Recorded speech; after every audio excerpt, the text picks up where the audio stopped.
여러분 안녕하십니까? 오늘은 뭐 계속 비가 구질구질 옵니다. 이럴 때는 그냥 빈대떡 부쳐 먹는 게 최고입니다. 뭐 비 올 때는 뭐 할 게 아무것도 없어요. 먹자 타령밖에 없습니다. 근데 오늘 제가 얼굴이 좀 환해 보이지 않습니까? 어제 어떤 선생님이 여기 뭐 이게 뭐야? 권명화 수제떡 요걸 또 선물로 보내주셨고, 또 어떤 선생님은 여기 뭐야 이게 뭐 양갱이에요. 요거 양갱이를 또 이렇게 보내주셔가지고 숟갈로 오늘 또 뻑 떠먹으면서 이런 것도 있었나 하면서 오늘 즐거운 시간을 가졌습니다. 그리고 또 뭐 보내주신 그 선물 보내주신 게 또 몇 개 있어요. 요건 내일 모레 글피 이렇게 연차적으로 자랑을 하면서 여러분들이 뭐 자랑하면서 이렇게 즐거운 시간을 갖도록 하겠습니다. 우선 요 떡 보내주신 분, 양갱 보내주신 분, 구정 명절에 건강하시고 즐거운 명절 보내시기 바랍니다. 오늘 이 유튜브를 열은 이유는 오늘 좀 잔소리를 해야 될 것 같습니다. 자기 관리를 좀 해라. 요게 바뀌었습니다. 요게 빨간 그 꽃이 있었는데 제가 깜빡하는 사이에 오늘 보니까 세 뿌리가 있었는데 한 뿌리가 시들시들합니다. 물을 안 준 거예요. 관리를 안 한 거예요. 안 한 게 아니라 잠깐 못했죠. 그러니까 그냥 시들어 버립니다. 또 우리 아파트에 보면 6층인가 7층에 사는 어떤 그 40대 중반쯤 됐어요. 아침에 머리 똥수세미로 하고 나오는데 그건 쪽팔리지도 않나 봐. 그렇게 하고 거의 나와. 뭐 관리를 좀 해야지 여자가. 그런 똥수세미 하고 그렇게 나오는 여자는 집구석에 가보면 똑같아. 보나 마나. 볼 필요도 없어요. 그리고 또 잔소리하는 게 뭐냐면, 어렸을 때부터 그냥 조금만 아프면 병원에 들락날락하고 코 찔찔하고 이렇게 병원을 들락날락, 내 집 들락날락하는 것처럼 들락날락하면서 살아가는 사람, 또 한 번도 병원에 안 가는 사람, 또 약을 처방하는 사람이 있는 반면 일반 세계적인 면역학자 아보도우르 박사, 약을 끊어야 병을 고친다. 지금 요 꽃처럼 자기 관리를 안 하면 그냥 일찍 시들시들하고 일찍 죽습니다. 오늘 그 얘기 하려고 그래요. 잘못하면. 아시겠어요? 그래서 자기 관리를 해야 된다. 우리가 지금 만병의 근원이라고 하는 것 중에 뭐 감기도 있고 스트레스도 있고 뭐 염증도 있고, 오늘 염증에 관한 이야기 하도록 하겠습니다. 우리가 염증 보면 급하게 생기는 급성염증, 그 다음에 뭐 생긴 건지 안 생긴 건지도 모르고 그냥 시름시름 되는 거, 이건 만성염증. 만성염증의 그 이야기도 아주 되게 재밌어요. 급하게 심해지지도 않으면서 또 쉽게 낫지도 않는 성질의 병, 이게 만성염증이야. 아주 표현이 아주 적절해요. 그래서 오늘 이 이야기, 염증, 염증으로 인해서 생기는 병 종류도 많고 아주 다양합니다. 몸 조직에 이 손상을 입히는 해로운 것들이, 염증으로부터 시작되는 것들이 굉장히 많아서 아주 염증도 어찌 보면 참 귀찮은 존재 중에 하나고 만병의 근원이다, 이렇게 정리할 수가 있습니다. 그래서 염증과 건강에 관한 논문이 나왔어요. 아주 귀가 펄쩍 뜁니다.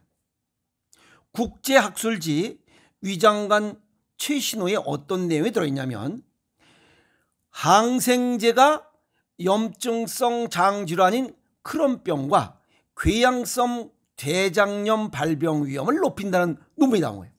크론병과 이 궤양성 대장염에 대한 치료를 위해서 항생제를 쓰는데 이것이 크론병과 궤양성 대장염의 발병 원이다라고 하는, 이게 뭔지 모르겠어요. 그죠?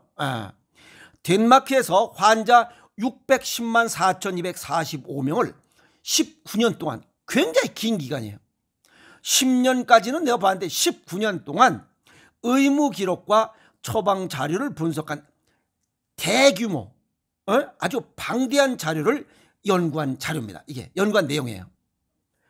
그 결과가 뭐냐면 소화관내의 병원균을 제거하기 위한 특정 항생제, 뭐 여기에 니트로 이미다졸계라고 하는데 뭐 어쨌든 이런 항생제를 사용 시에 염증성 장질환에 걸릴 위험성이 가장 높게 나타났다. 가장 높게 나타났다. 참 문제입니다. 그리고 약한 페니실린 같은 항생제도 강도 브릭스는 낮지만 염증성 장질환의 위험성을 가지고 있다.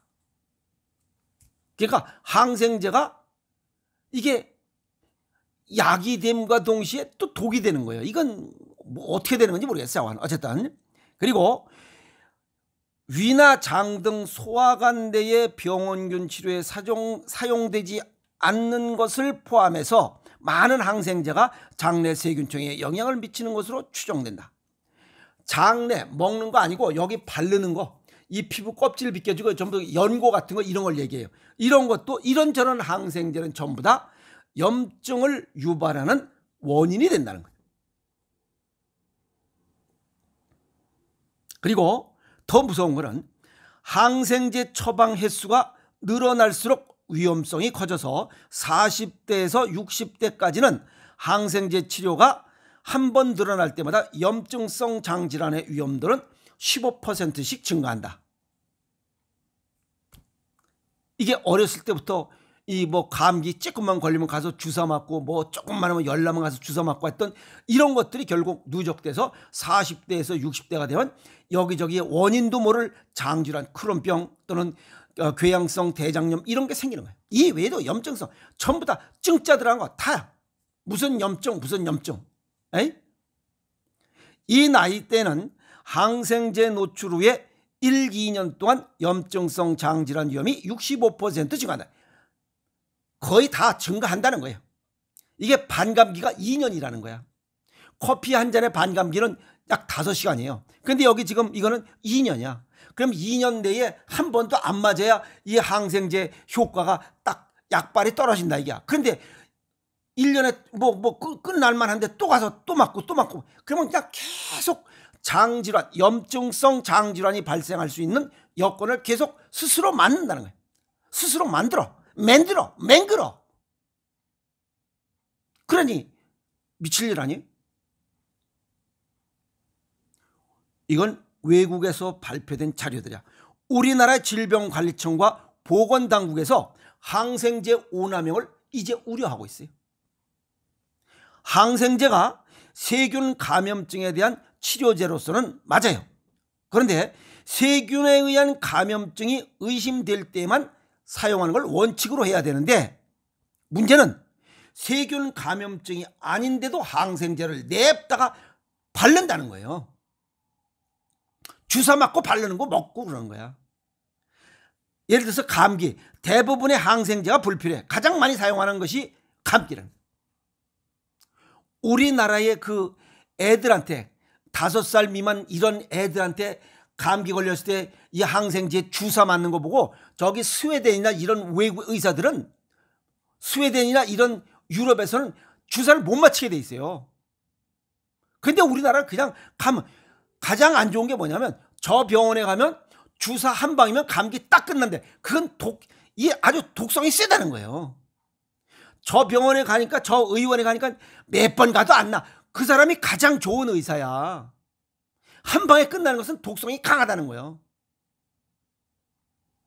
아시겠어요? 병원에 들락날락해서 좋은 거 하나도 없잖아요. 이 얘기 들어보니까. 이게 발표된 게 아주 천만다행이에요. 오늘도 내가 박수를 쳐요. 아시겠어요? 열이 난다고 그냥 가서 항생제. 그거 굉장히 큰 문제라는 거예요. 병원 들락날락 하는 사람이 계속 봄에 들락, 여름에 들락, 가을에 들락, 뭐 절기마다 들락날락하면서 코찔찔이들. 이게 항생제 때문에 그래. 그 이유 설명할게요.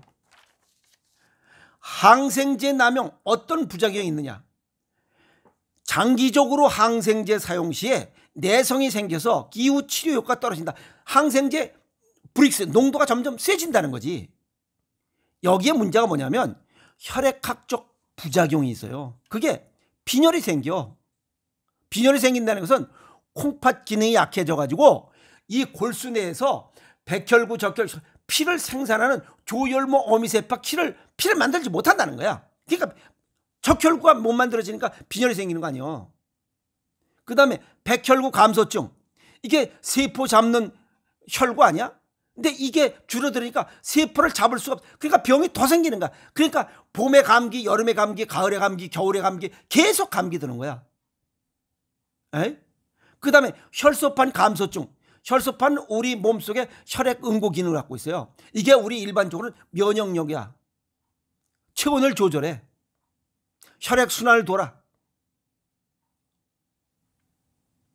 면역력 떨어지고 세균 잡지 못해. 그러면 만병의 근원 아니야?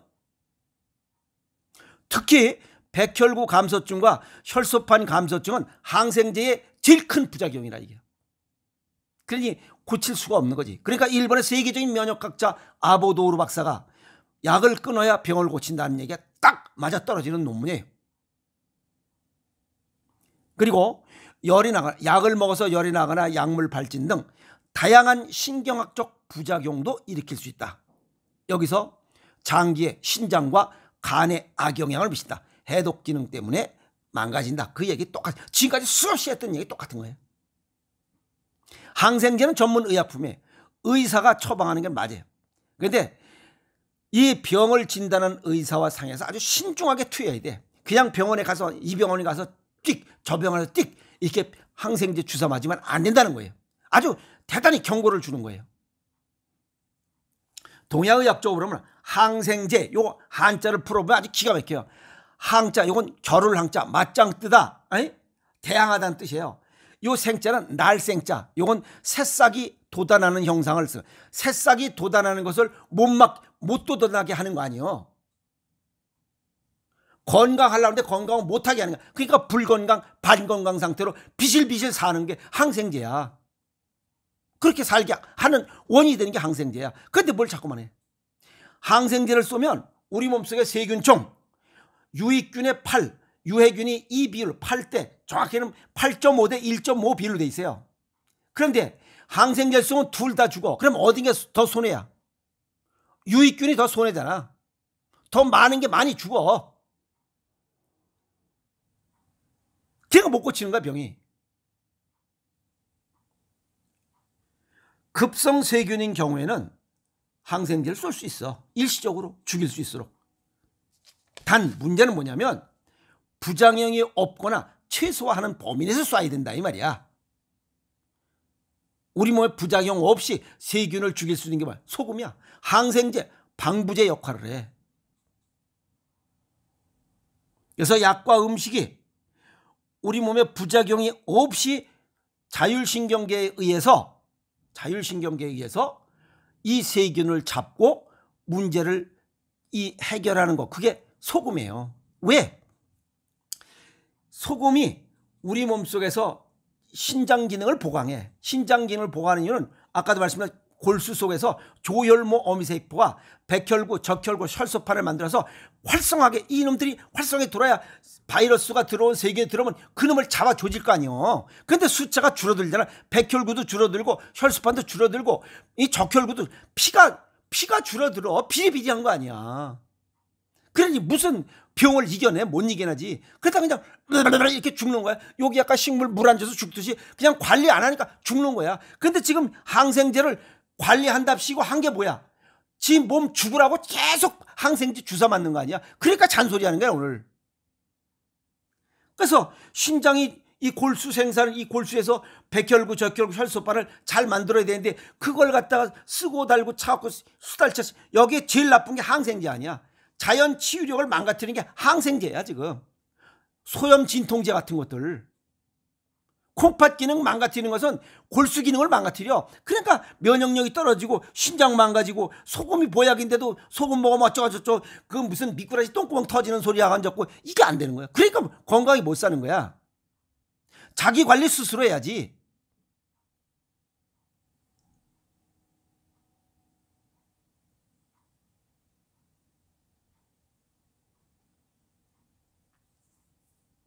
항생제 남용 결국 염증성 장질환을 스스로 부르는 겁니다. 이 항생제 자주 맞는 사람 나이 먹어서 염증성 장질환 발생의 원인 지 스스로가 단초를 제공한 것이다. 이렇게 보면 됩니다. 아시겠어요? 그래서 항생제 끊고 찝찝하게 먹도록 노력하세요. 그것밖에 없습니다. 아시겠어요? 그래서 항생제 끊고 자기 관리하면서 건강하게 살아갑시다. 오늘 또 화딱지가 10번 쳤습니다. 여러분 고맙습니다.